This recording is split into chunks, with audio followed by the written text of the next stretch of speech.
Bovendigul atau Digul Hulu atau ada juga yang menyebut Tanah Merah, sebuah tempat di Papua yang oleh pemerintah Hindia Belanda pada waktu itu dijadikan sebagai tempat buangan bagi para tahanan politik yang melakukan perlawanan kepada pemerintah Hindia Belanda.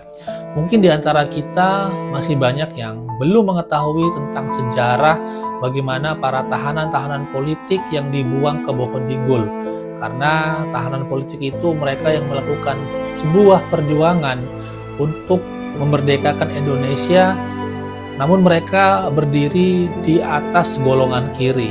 Banyak nama-nama besar yang mungkin kita pernah mendengarnya seperti Tan Malaka, Sultan Syahrir, Amir Syarifuddin, bahkan Presiden pertama kita, Insinyur Soekarno pun berdiri bersama orang-orang yang ada di golongan kiri yang ikut juga memperjuangkan kemerdekaan Indonesia.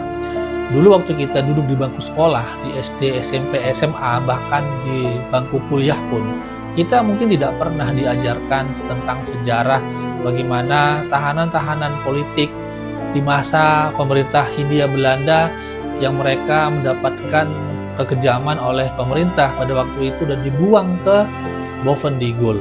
Nah, buku ini cerita dari Digul yang disunting oleh Pramudia Anantatur, mengisahkan bagaimana pengalaman yang dialami oleh para ex-Digul atau orang-orang yang pernah ditahan di Digul dan mereka sempat atau mereka dibebaskan pada waktu itu dan mereka ditahan tanpa adanya pengadilan.